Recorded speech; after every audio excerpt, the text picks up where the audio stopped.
Alors, bonjour les gars, bienvenue dans cette nouvelle vidéo. Je m'excuse, ça fait longtemps je n'ai pas fait de vidéo. J'ai recommencé aujourd'hui, principalement pour accompagner ceux qui sont désireux de réussir un certain nombre de concours, de bourses à l'échelle internationale.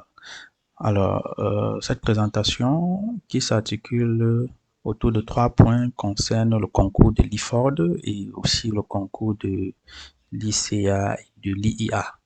Alors, notre présentation, on va commencer par la présentation du concours de 2024, le profil des candidats et les dates clés.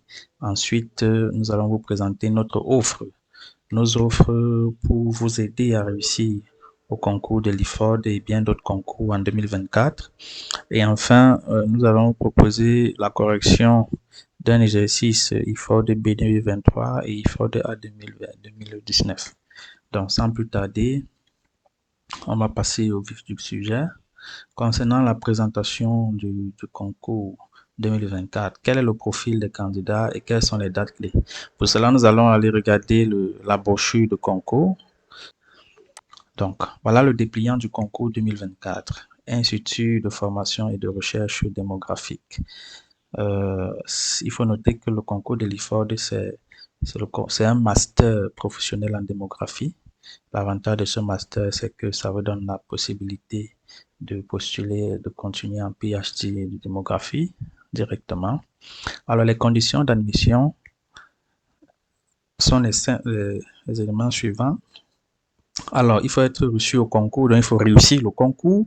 Ensuite, il faut, c'est de 1, de 2, il faut avoir une bourse d'études. Mais ne vous inquiétez pas, généralement, quand les États lancent le concours, il sera sûr que les lauréats soient bénéficiaires d'une bourse d'études. Alors, quels sont les diplômes requis pour ce concours? Les diplômes requis sont, déjà, il y a deux types de concours. Il faut savoir qu'il y a deux voies d'entrée à l'IFORD. Il y a le concours type A et le concours type B. Alors, le concours type A, c'est généralement pour des littéraires. C'est pour des littéraires, ceux qui ont une licence en démographie, une licence en géographie, une licence en sociologie, une licence en anthropologie et tout autre diplôme jugé équivalent par la direction exécutive de l'Institut. Donc, voici les diplômes requis pour passer le concours type A. Et ensuite, pour le concours type B, alors, les diplômes requis, c'est d'être ingénieur de travaux statistiques, avoir une licence en sciences économiques, une licence en statistique, une licence en mathématiques, une licence en informatique ou tout autre diplôme jugé équivalent. Alors, concernant les inscriptions au concours, le candidat doit se procurer un document spécial auprès de la direction de la statistique de son pays de résidence ou de l'institut désigné pour organiser le concours. Alors, ceux qui sont au Cameroun, ils peuvent aller directement à l'INS, Institut national de la statistique. Au Tchad, ils vont aller à l'INS du Tchad, au Congo, au Gabon, etc.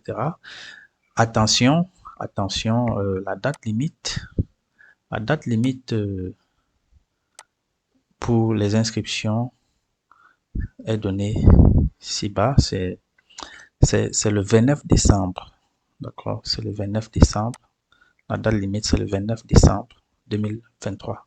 Donc, si vous n'avez pas encore constitué vos dossiers, vous avez encore environ un mois pour le faire et ce n'est pas très compliqué. Alors, organisation matérielle pour le concours. Alors, dans chaque pays, il y a un centre d'examen, d'accord? Et chaque candidat doit composer l'examen dans le centre de son pays de résidence. Donc, les conditions matérielles et limitations d'âge sont fixées par chaque organisateur. Donc, comme c'est chaque pays qui organise, la fonction publique du Cameroun, par exemple, quand il lance le concours, il donne l'âge limite. Je ne sais pas comment ça se passe dans les autres pays. Ensuite, les épreuves du concours, très bien. Ça, c'est la phase une partie très importante. Les épreuves du concours, on a toujours une épreuve de culture générale qui dure 4 heures, une épreuve de mathématiques, n'est-ce pas, pour la voie A et la voie B, qui dure 4 heures aussi, et une épreuve de probabilité de statistique qui dure 4 heures. Alors, qu'est-ce que cela signifie? Cela signifie que ceux qui vont faire le concours type A, c'est-à-dire ceux qui ont une licence en géographie, démographie, sociologie, anthropologie ou autre, vont faire un sujet de culture générale de 4 heures, un sujet de mathématiques, un sujet de statistiques. Pareil, pour ceux qui vont faire le concours voie B, ils vont également faire ces 3 sujets. Mais ne vous inquiétez pas, euh, le niveau de difficulté change en fonction de, de, du type de concours. C'est-à-dire chez les littéraires, le niveau de difficulté de mathématiques est bien plus allégé que celui des, des, des scientifiques, des mathématiciens et autres. Alors, quels sont les débouchés? Quels sont les débouchés? Les débouchés sont les instituts nationaux de statistiques, les INS, les universités et instituts de recherche, toute structure travaillant dans le domaine de la démographie, de la population, du développement et des ressources humaines. C'est généralement les organismes euh, tels que ONU-SIDA, ONU-Femmes, UNFPA, etc. Le secteur privé aussi et bien d'autres. Les bourses d'études. Concernant les bourses d'études, alors, il y a des bourses gouvernementales directes ou à travers un organisme, n'est-ce pas? Il y a les bourses individuelles. Ça veut dire quoi? Ça veut dire que quand vous réussissez le concours de l'IFOD, toutes les, toutes, toutes, toutes les charges, toutes les charges de scolarité, de subsistance sont prises en charge soit par le gouvernement, soit par un organisme tiers. Donc, c'est pourquoi on dit que ce sont des concours de bourse. La date du concours est fixée pour le 20 et le 21 février 2024. Donc, voici une date très importante, le 20 et le 21 février 2024. C'est la date à laquelle les épreuves du concours vont passer. Ça veut dire qu'à la date d'aujourd'hui, vous avez encore 2 mois et demi pour vous préparer intensément. Et nous vous réservons une grosse surprise pour ça. Restez jusqu'à la fin.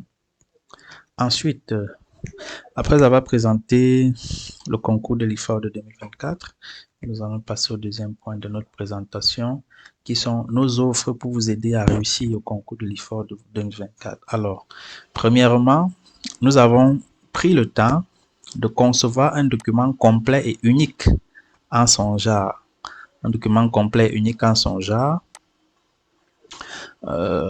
Et le plus complet possible. Donc, on va voir les documents tout à l'heure. La deuxième chose, c'est qu'on vous a préparé une assistance, on vous offre un service d'assistance en ligne. 4 jours pendant 24 heures, donc 24 jours sur 4. 24 heures sur 4, autant pour moi, pour une préparation intense et adaptée à vos difficultés spécifiques. Ça veut dire quoi? Ça veut dire que nous, on vous prépare en ligne, à distance, quel que soit le pays dans lequel vous vous trouvez. Nous avons 4 séances par semaine. Et comment sont réparties ces 4 séances? Il y a d'abord une séance qui concerne le sujet de mathématiques, n'est-ce pas? Ensuite, il y a une séance qui concerne le sujet de probabilité et de statistique et une dernière séance qui concerne le sujet de culture générale. Et enfin, il y a une quatrième séance dans la semaine qui va concerner le coaching personnalisé, c'est-à-dire que les gens qui ont leurs préoccupations spécifiques. Alors, pendant les séances, les 3 premières séances, ce que nous faisons, c'est quoi? C'est que nous faisons un rappel de cours, une correction des anciens sujets. Parce que par expérience dans les concours, euh, lorsque vous traitez davantage des anciens sujets, vous augmentez vos taux de réussite. Mais il y a une autre surprise que nous vous réservons, c'est dans les documents. C'est que nos documents ont la particularité que nous sommes mis à chercher, à fouiller les sources. Où est-ce que ceux qui composent les sujets prennent les exercices? Et c'est donc ça la particularité de nos documents qui vous donne un peu les sources des anciens sujets. Donc, sans plus tarder, on va passer à la présentation des différents documents. Donc, nous allons commencer la présentation du document. Le premier document que nous avons pris la peine de concevoir, que nous voulons vous présenter, c'est le document pour le concours voie A. D'accord? Le concours voie A, vous pouvez l'apercevoir ici. Concours voie A. D'accord? Ici. Alors, on a précisé licence en géographie, en sociologie, en anthropologie et en démographie. Alors, ce premier document fait la synthèse, ça concerne les mathématiques et le sujet de mathématiques est le sujet de probabilité et de simulation. D'accord? Alors, c'est la première édition 2023. Comme je vous ai dit, c'est un document unique à son genre. Donc, dans le contenu de ce document, c'est le programme du concours. Donc, on a fait la peine de voir un peu qu'est-ce qui vient au concours type A. Parce que c'est vrai qu'on va vous donner un programme du concours sur le site de l'IFOD, mais en réalité, on s'est rendu compte qu'il déborde un peu ce programme. Donc, nous avons circonscrit les éléments qui constituent les sujets. Nous avons pris la peine d'identifier les sources des anciens sujets. Où est-ce qu'ils ont pris les exercices des anciens sujets? Ça, c'est un élément très important qu'on ne retrouve nulle part ailleurs. D'accord? Ça, c'est un avantage très comparatif. Alors, si vous voulez savoir où est-ce qu'ils ont pris les sources de sujets, des anciens sujets, vous vous procurez ce document. Alors, pourquoi c'est intéressant d'avoir les sources des anciens sujets? Tout simplement parce que il y a de fortes chances que ceux qui ont constitué les sujets l'année passée aillent encore dans ces sources-là pour constituer le sujet de cette année. Donc, on a aussi le rappel des cours, du cours et exercices du type concours. Donc, on a un rappel de cours et ensuite, on a la correction des 20 derniers sujets. Waouh, les gars, c'est énorme. On a la correction des 20 derniers sujets. Ça, c'est très rare. Je peux vous rassurer ça. Donc, de 2003 à 2023, les 20 derniers sujets. Nous avons mis nos contacts ici, le contact WhatsApp, n'est-ce pas? Notre chaîne YouTube, notre adresse email et puis on a mis notre page Facebook. Alors, concernant le contenu du document, alors, nous avons une liste des encadrés, très important. Dans les encadrés, on fait quelques rappels. On a la première partie qui concerne les statistiques et la probabilité. Donc ça, c'est la première partie. Dans la première partie, on rappelle le programme du concours de Stade Proba IFOD A à la page 6, les sources documentaires des anciens sujets. On va pas les montrer parce que c'est une mine d'or, on a vraiment fouillé pour ça. On a le rappel des cours et exercices type concours. Donc ça, c'est pour la partie probabilité. Donc vous voyez, on a le chapitre 1, les ensembles, chapitre 2, l'analyse combinatoire, chapitre 3, les probabilités, chapitre 4, les schémas de tirage, chapitre 5, les variables aléatoires, et ensuite le chapitre 6, c'est la statistique descriptive. Nous avons les travaux dirigés et les corrigés. Très intéressant. Maintenant, on a les sujets de 2003 à 2023.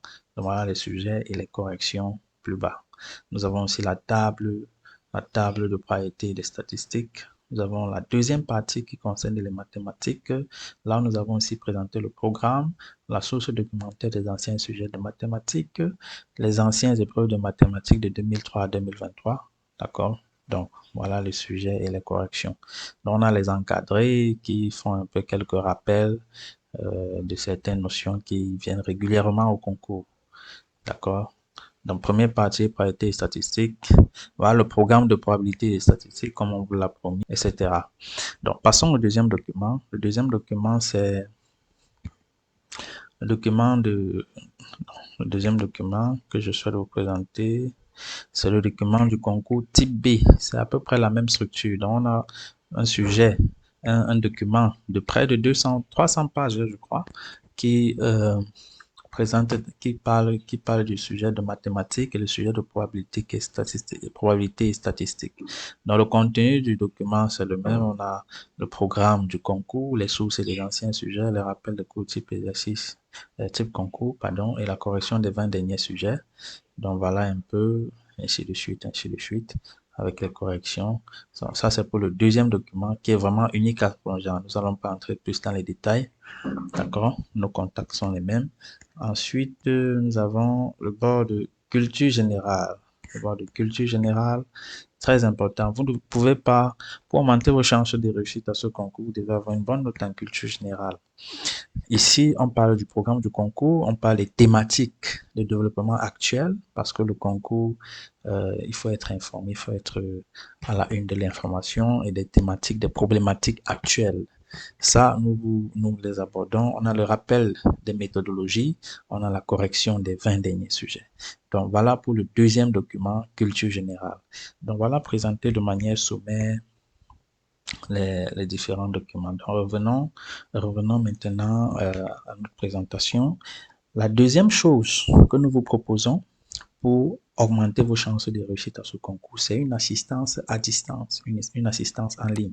Alors, pourquoi nous préférons préparer le concours, nous préférons aider les gens en ligne? Alors, la raison est très simple. Déjà, premièrement, pour des raisons économiques. Alors, quand vous faites une préparation en ligne, vous n'allez pas dépenser pour l'argent de taxi, les déplacements et tous les risques qui vont avec. Ça, c'est de un. De deux, la deuxième avantage, c'est que ici, le programme est adapté à vos difficultés. Donc, chaque étudiant pose de manière personnelle sa difficulté, ses incompréhensions, et il est suivi de manière personnelle. Ça, c'est le deuxième avantage. Deuxième avantage. Le troisième avantage, c'est que c'est flexible en fonction de votre temps. C'est-à-dire que le coaching à distance est flexible en fonction de votre disponibilité. Et c'est-à-dire quoi? C'est-à-dire qu'on ne vous impose pas. Et certes, il y aura des horaires, mais il y a cette possibilité-là de poser vos difficultés, poser vos problèmes bien après, bien après les horaires normales, parce que on a cette possibilité de faire la formation à distance. Et enfin, le coût par rapport aux préparations en présentiel, le coût, vous allez voir, il est beaucoup moindre. Nous allons donc passer à, aux différentes offres. Quelles sont nos offres? La première offre que nous proposons, c'est la préparation en présentiel. La préparation en présentiel, c'est 4 séances par semaine. Il y a la documentation disponible, sauf que là, ça coûte 53 000. Là, il faut noter que là, en présentiel, c'est uniquement à Yaoundé, au Cameroun. D'accord? Yaoundé, Cameroun, que nous sommes disponibles. La deuxième offre, qui touche presque tous les pays, presque toutes les, ce qui ne dépend pas de la circonscription géographique, c'est la préparation en ligne. C'est ce dont je vous parlais et c'est ce sur quoi ce que je vous conseille, quoi. Parce que c'est une préparation qui coûte 30 000 francs, à peu près 54 $. 30 000 francs pendant toute la formation. Vous avez 3 séances en ligne par semaine. Vous avez une séance personnalisée de coaching, n'est-ce pas? Vous avez le document de correction gratuit. Donc, vous voyez les documents que vous avez présentés là, c'est gratuit dans ce package. D'accord? C'est gratuit dans ce package. Et dans ce document, vous trouvez bien sûr la source des anciens sujets. Donc voilà pour l'offre que nous vous conseillons. Et vous voyez ici, nous préparons pour les écoles de statistiques africaines. Nous préparons aussi pour les écoles d'assurance. Nous préparons aussi pour l'ISTA du Gabon. L'ISTA du Gabon, c'est une école de bourse pour ceux qui ne savent pas. Ensuite, nous préparons aussi pour l'IFOD, ce dont on est en train de parler. L'IFOD, comme voici. Nous préparons pour le CEDI, très intéressant. Nous préparons aussi pour la SECNA. Donc, nos cibles, ce sont les concours de bourse uniquement. Il faut savoir que vous pouvez aussi faire une offre personnalisée. Vous pouvez personnaliser votre offre. D'accord? Donc, en guise de bonus, nous avons dit là que les bords des anciens sujets corrigés des 20 dernières années de tous les concours pour tout candidat qui paie la totalité de sa préparation. Donc, si vous arrivez et vous voulez vous préparer, vous payez vos 30 000 francs, ce qu'on fait, c'est quoi? On vous donne le document et on vous donne le planning de la formation et vous commencez. Il faut noter que quel que soit le pays dans lequel vous êtes, on peut vous accompagner en ligne, n'est-ce pas? Que ce soit au Bénin, au Burkina Faso, au Cameroun, en Centrafrique, etc. Donc, voici nos contacts ici. Il faut privilégier le contact WhatsApp, d'accord?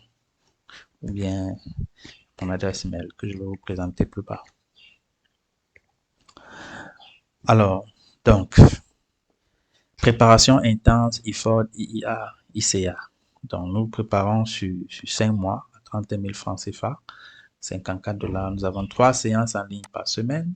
Nous avons un coaching personnalisé 24 heures sur 4, des documents de correction gratuits et n'oubliez pas la boîte secrète, la source des anciens sujets. Les gars, le concours, en réalité, ceux qui réussissent les concours, c'est vrai, Parfois, ils peuvent découvrir le sujet pendant le concours, mais pour maximiser ses chances, l'idéal, c'est de tomber sur un sujet qui contient au moins ce 80 à 30%, 80 à 90% des exercices que vous avez déjà traités par le passé.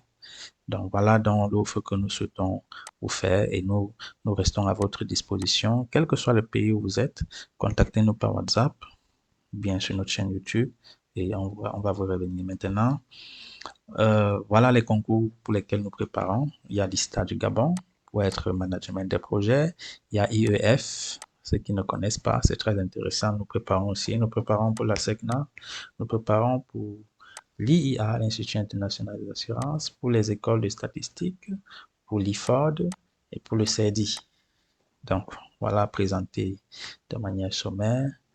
Maintenant, petit bonus de fin, nous allons faire la correction du concours de l'IFOR de B 2023 et l'IFOR de A 2019. Mais nous n'allons pas faire tous les sujets, nous allons corriger des exercices choisis de manière aléatoire.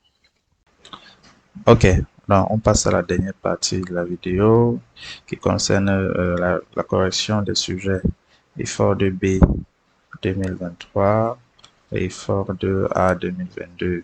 Nous allons corriger l'exercice 7 du sujet de statistique et probabilité pour l'effort de B et l'exercice 1 et 2 pour le sujet de mathématiques effort de A. Donc, on va passer directement sur la feuille d'exercice. On va commencer par l'effort de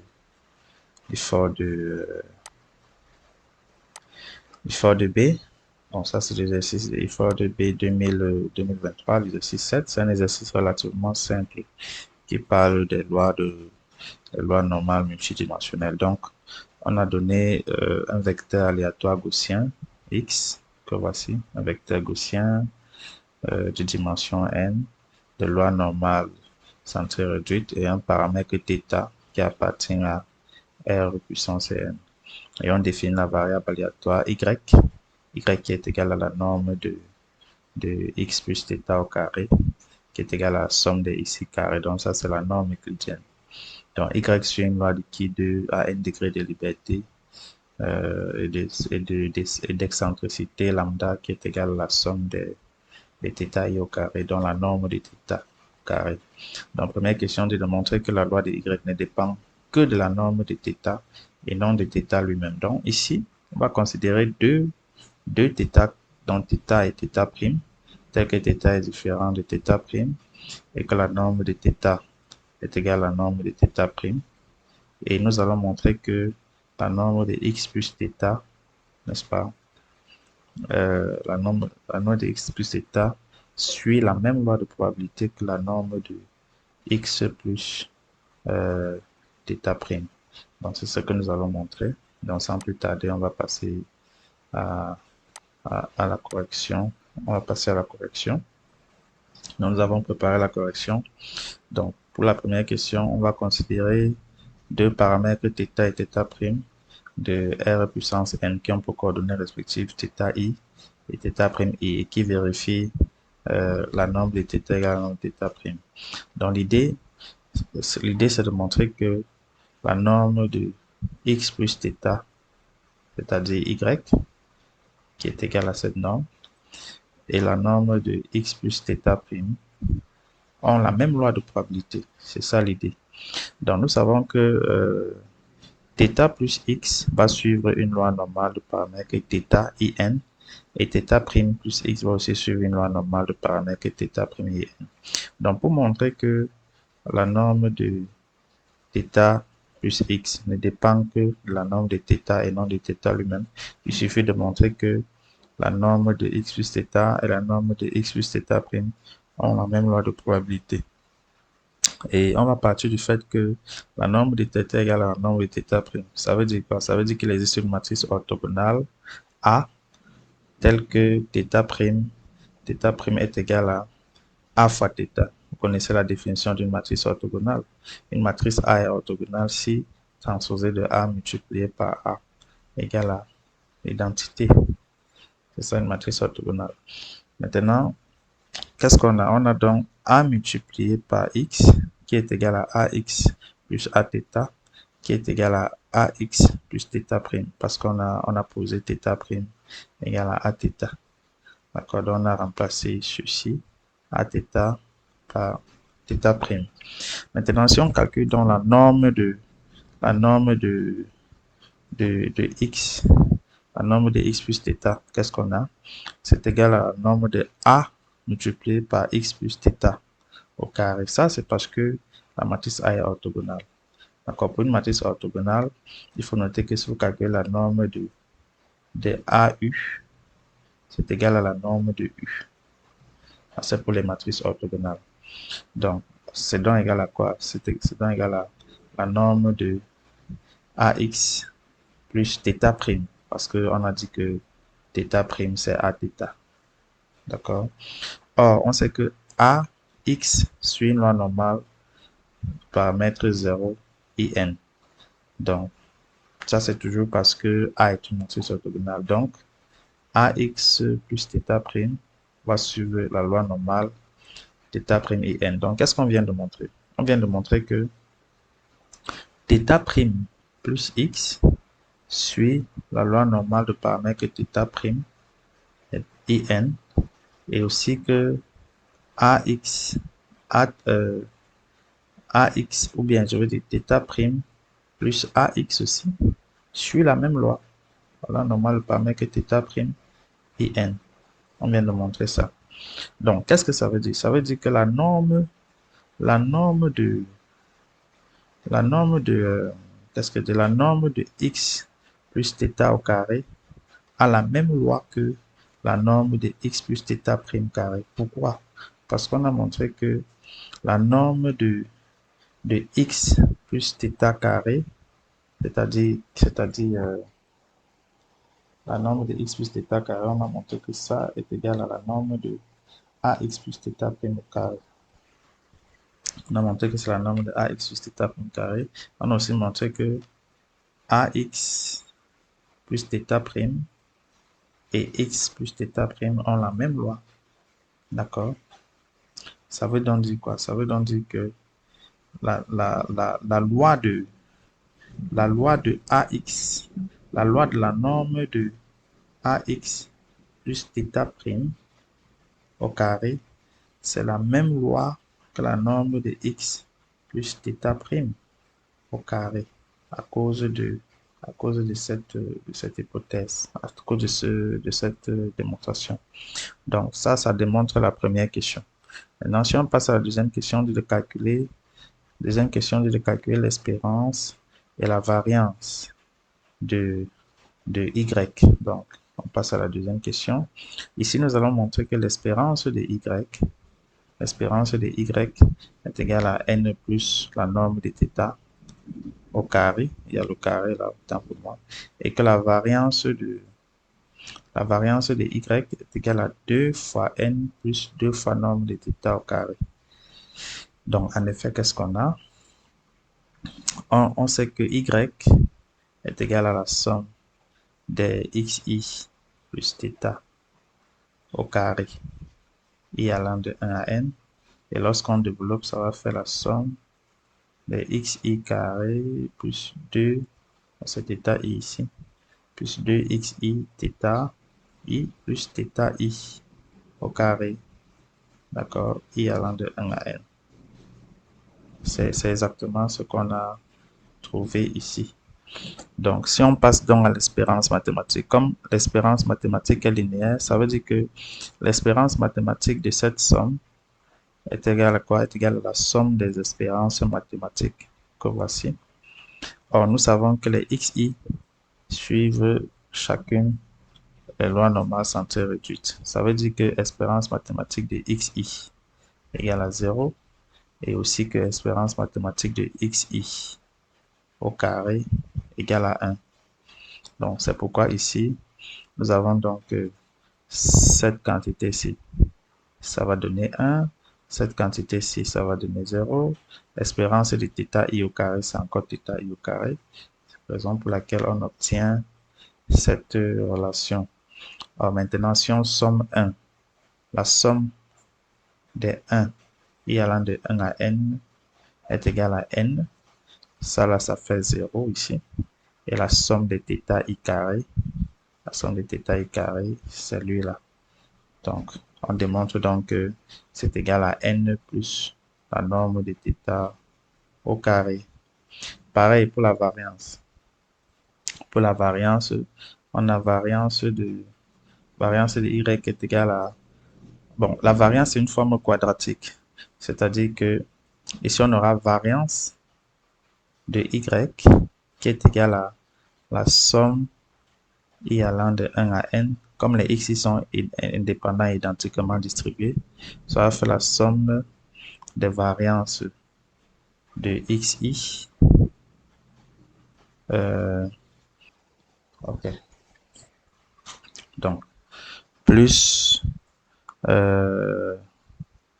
2xi θ I plus θ I au carré.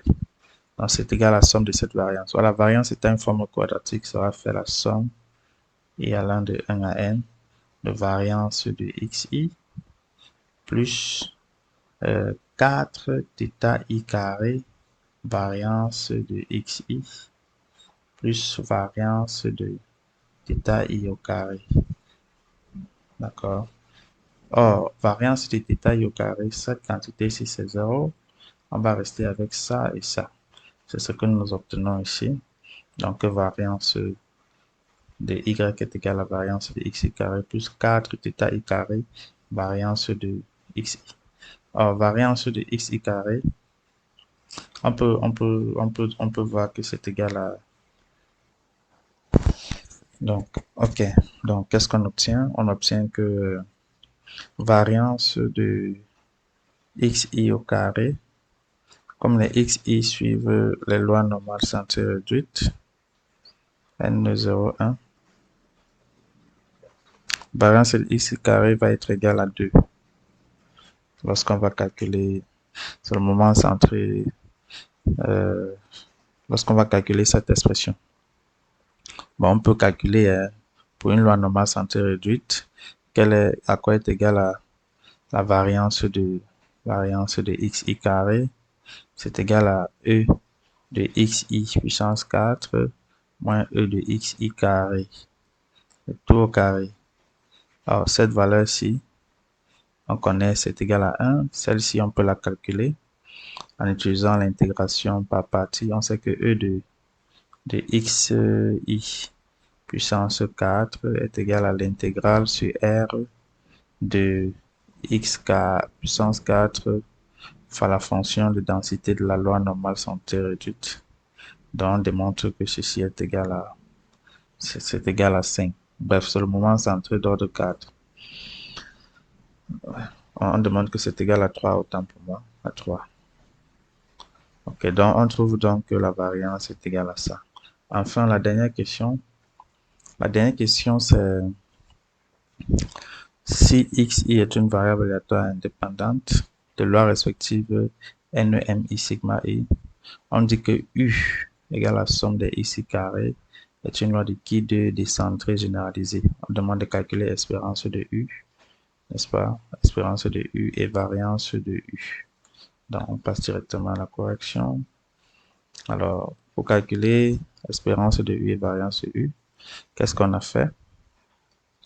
On sait que si xi suit une loi normale de paramètres mi et sigma i, on peut donc calculer une nouvelle variable x'i qui est égale à on centre xi et on réduit.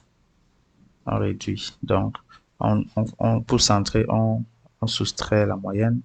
Pour réduire, on divise par les cas types. Donc, ceci va suivre une loi normale centrée réduite. Et une fois que c'est fait, on peut donc dire que xi peut s'écrire de cette façon. D'accord? Xi peut s'écrire de cette façon. Et une fois qu'on a cette écriture, de xi, on peut donc venir sur u qui est égal à la somme de xi carré. Ça va être égal à la somme des sigma i x' i au carré plus mi, d'accord, avec x' i qui suit en ce moment plutôt une loi normale centrée réduite. Donc, il y a le carré là. Donc, si on développe, on va trouver exactement la somme des sigma i, x' i au carré plus mi au carré plus 2mi sigma i x' i. Donc, on trouve cette somme-ci. C'est exactement ça ici. En ce moment, une fois qu'on a cette expression, on peut calculer dans l'espérance mathématique de U. Parce que l'espérance mathématique est linéaire. Donc, on va obtenir, ça va faire la somme des espérances. Donc, ça va faire la somme des espérances mathématiques de sigma i xi prime carré plus espérance mathématique de mi au carré plus 2mi sigma i espérance mathématique de x' i. Donc, ça fait cette somme. Et l'espérance mathématique étant linéaire, ça va faire sigma, la somme, pardon, sigma i, espérance mathématique de xi au carré, plus mi, puisque mi carré c'est une constante, plus 0.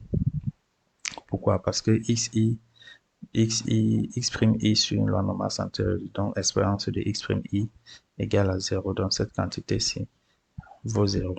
C'est exactement ce qu'on obtient ici, ce qui va donc donner cette expression. Donc, en fin de compte, on va trouver que cette espérance est égale à la somme des sigma i carré plus mi carré, n'est-ce pas, i allant de 1 à n. C'est ce qu'on trouve. Ça, c'est parce que l'espérance mathématique de x' i carré égale à 1. Parce que x' i sur une loi normale centrée réduite. Pareil, si on calcule la variance, on aura cette expression variance de U est égale à la somme de sigma i puissance 4 variance de x' i carré plus 4mi carré sigma i carré variance de xi. Ça va faire la somme de sigma i puissance 4 moins 4mi sigma i carré. D'accord? Ça, c'est parce que variance de x' i au carré est égale à 2, comme on l'a démontré tout à l'heure. Donc, voilà présenté de manière sommaire l'exercice 7 du sujet de probabilité et de statistique 2023, effort de B. Passons à l'exercice, à l'effort de A. Donc, voici dans l'effort de A. À l'effort de A, c'est un sujet de cet exercice. On va traiter l'exercice 1 et l'exercice 2 pour pas que la vidéo soit très longue. Donc, à la première question, on demande de faire une décomposition en éléments simples de cette fraction rationnelle. Pour cela, nous avons préparé les corrections juste ici. On va, pour aller plus vite, on va faire un petit rappel. Un petit rappel c'est une identité remarquable généralisée qui dit que A puissance n, A puissance n moins B puissance n est égal à A moins B, facteur de la somme des A puissance k, B puissance n moins 1 moins k. Ça, c'est k allant de 0 à n moins 1. D'accord, c'est cette identité remarquable que voici, que nous avons utilisée pour faire une factorisation de 1 moins x puissance n. Donc, 1 moins x puissance n est égal à 1 moins x multiplié par la somme k allant de 0 à n moins 1, c'est ici. Donc, en fait, c'est égal à 1 moins x facteur de, pour k égale à 0, c'est x puissance n moins 1 plus x puissance n moins 2 plus plus 1. C'est ce qu'on trouve. Et pour avoir donc la décomposition,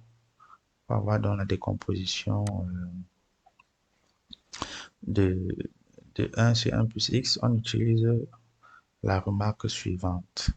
C'est-à-dire 1 est égal à x puissance n plus 1 moins x puissance n. Donc, ça veut dire que si on veut calculer ce qu'on nous a demandé, 1 sur 1 plus x puissance n, on remplace le 1 par son expression. que voici. D'accord. On va remplacer 1 par son expression. Donc, qu'est-ce qu'on a fait? On a dit que 1, que voici, est égal à x puissance n plus 1 moins x puissance n. Donc, une fois que c'est fait, on peut factoriser 1 moins x puissance n par cette expression, comme on a vu tout à l'heure. Le dénominateur reste le même. Une fois qu'on a fait cette factorisation, on peut donc séparer. On peut faire la séparation ici, c'est-à-dire on est parti du fait que si on a par exemple a plus b, le tout divisé par c est égal à a divisé par c plus b divisé par c. D'accord? Donc ça donne x puissance n, ça donne x puissance n sur 1 moins x facteur de x puissance n plus cette autre partie. Maintenant ici on peut simplifier ça et ça. On obtient donc 1 sur 1 moins x plus, et là on peut simplifier ça et ça, on obtient somme de x puissance k sur x puissance n. Donc, voici le résultat final de notre décomposition. Donc, on voit que notre décomposition, en fait, c'est égal à 1 sur 1 moins x plus x puissance n moins 1 plus x puissance n moins 2 plus plus 1, le tout divisé par qui? Par x puissance n. Donc voilà voilà la décomposition en éléments simples. Ça, c'était tout pour le premier exercice. Ce sont des points faciles. Maintenant, si on passe à l'exercice 2. L'exercice 2, c'est l'étude de fonction. Donc, on a donné cette fonction-ci. On demande d'étudier l'asymptote éventuelle de f en plus en l'infini et étudier la position par rapport à cette asymptote s'il y a lieu. D'accord. Donc, ici, c'est très simple. Hein. On calcule tout simplement la limite. On calcule d'abord la limite de f de x quand x tend vers plus l'infini. Là, c'est facile à voir. Pour calculer la limite de f de x quand x tend vers plus l'infini, on calcule d'abord la limite de x plus 2 quand x tend vers plus l'infini. La limite de x plus 2, c'est plus l'infini. Et ensuite, on calcule aussi la limite de 1 plus exponentielle de moins x sur 2. Ça va donner 1. Donc, le produit là, le produit va donner plus l'infini fois 1, ce qui donne plus l'infini. D'accord, on peut l'expliquer ici. C'est-à-dire que si on calcule limite de x plus 2, n'est-ce pas, fois 1 plus exponentielle de moins x sur 2, quand x tend vers plus l'infini, on va d'abord calculer la limite de cette première partie en plus l'infini, ça va donner plus l'infini. Ensuite, on calcule la limite de cette deuxième partie. Quand x tend vers plus l'infini, ça va donner 1.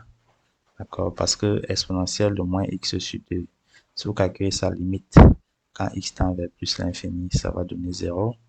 Avec 1, ça fait 1. Donc, comme c'est la multiplication, on aura plus l'infini fois 1, ce qui donne plus l'infini. Donc, une fois qu'on a ça, on passe maintenant au calcul de la limite de f de x sur x. À cette limite, f de x sur x, c'est égal à limite de c'est égal à la limite de x plus 2 sur x fois exponentielle facteur de 1 plus exponentielle de moins x sur 2, ce qui va donner 1. Pourquoi ça donne 1? Parce que c'est le même procédé. Hein. Si on veut calculer la limite de x plus 2 sur x facteur de 1 plus exponentielle de moins x sur 2, quand x tend vers plus l'infini. On va d'abord calculer la limite de cette partie. Ça va donner 1, n'est-ce pas? Parce que ça, c'est une fraction rationnelle. Ça va faire la limite du rapport des monombres de plus haut degré. Donc, ça donne 1. La limite ici aussi, ça donne encore 1. Vous voyez que la limite ici, au final, ça va donner 1. Ça donne 1 ici. Ok, ensuite, une fois qu'on a calculé la limite de f de x sur x, on continue l'algorithme. On calcule la limite de f de x moins x. La limite de f de x moins x est égale à cette limite. Si on développe, ça va donner cette limite, d'accord? en plus l'infini. Et on sait que quand x tend vers plus l'infini, cette quantité vaut 0, cette quantité vaut aussi 0. D'accord, donc il va rester 2. Donc la conclusion, c'est que la droite d'équation y égale à x plus 2 est asymptote oblique à la courbe de f. Donc ça, c'est l'algorithme. L'algorithme pour étudier l'asymptote. D'accord, on peut le rappeler. Pour étudier une asymptote en plus l'infini, on calcule d'abord la limite de f de x quand x tend vers plus l'infini. D'accord, si on trouve plus l'infini, qu'est-ce qu'on compte? On continue à faire quoi? On calcule limite de f de x sur x quand x tend vers plus l'infini encore. Si on trouve a, on calcule maintenant limite de f de x moins ax quand x tend vers plus l'infini encore. Si on trouve b en ce moment, la conclusion c'est que y égale à ax plus b est asymptote oblique la courbe de f. Donc c'est l'algorithme que nous avons appliqué. Donc c'est tout pour la première question. Et on dit d'étudier la position relative. Donc ça c'est toujours la suite de la question. On dit euh, étudier la position relative par rapport à cette asymptote s'il y a lieu. Donc, pour étudier la position relative, on va tout simplement calculer la différence f de x moins l'asymptote, moins x plus 2. Donc, ça va faire f de x, que voici, moins x plus 2. On peut mettre x plus 2 en facteur, qui est le facteur commun. On met x plus 2 en facteur, il va rester cette expression, ce qui va donner x plus 2 fois exponentielle de moins x. D'accord. Donc, voilà la différence. Donc, maintenant, le but, c'est d'étudier le signe de cette différence. Donc, si on calcule, on a calculé f de x moins y, on a trouvé ça. Or, nous sommes dans l'intervalle moins 2 à plus l'infini. N'oubliez pas, c'est l'énoncé de l'exercice qui le dit. L'énoncé de l'exercice dit qu'on étudie la fonction sur moins 2 à plus l'infini. Donc, qu'est-ce que ça veut dire? On revient. Si on est sur l'intervalle moins 2 à plus l'infini, ça veut dire que x est plus grand que moins 2. D'accord? Si x est plus grand que moins 2, ça veut dire que x plus 2 est plus grand que 0. D'accord? X plus 2 est plus grand que 0. Ça veut dire que si on multiplie le tout par exponentielle de moins x, ça veut dire que x plus 2 fois exponentielle de moins x est plus grand que 0. D'accord? Ok. Donc, qu'est-ce que ceci veut dire? Ceci veut dire, on vient de montrer que f de x moins l'asymptote est supérieur ou égal à 0. Ça veut simplement dire que la courbe de f est au-dessus, n'est-ce pas, de l'asymptote. Tout simplement. Et enfin, la deuxième question. La deuxième question, c'est calculer s'il y a convergence cette intégrale. Donc, on sait que si cette intégrale, c'est la différence, si on l'a calculé tout à l'heure, d'accord, on trouve que c'est égal à l'intégrale de x plus 2 fois exponentielle de moins x. Et on va procéder par une intégration par partie, d'accord. On va procéder par une intégration par partie. On va poser u égale à x plus 2, la fonction polynôme, et v' égale à exponentielle de moins x, d'accord. Okay. Ensuite, ça veut dire que u' est égal à 1 et v,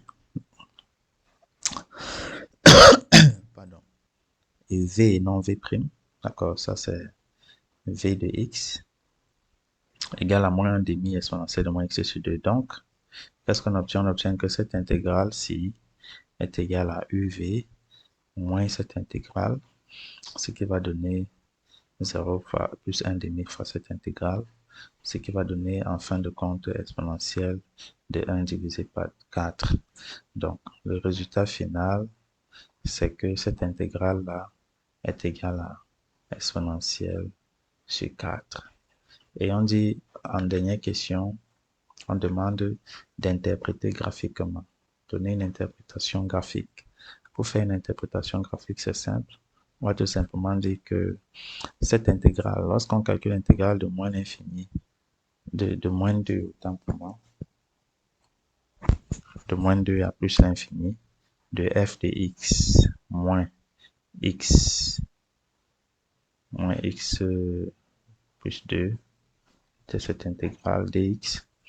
Ça, ça représente le domaine délimité par la courbe de f et l'asymptote verticale et la droite d'équation x égale à moins 2 et l'asymptote.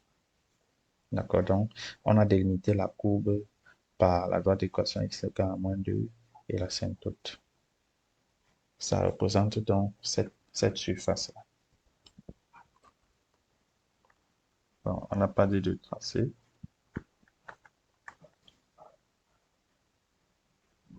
On n'a pas de tracé, donc c'est tout pour cette vidéo. N'hésitez pas de nous contacter si vous avez des préoccupations. Nous restons à votre disposition.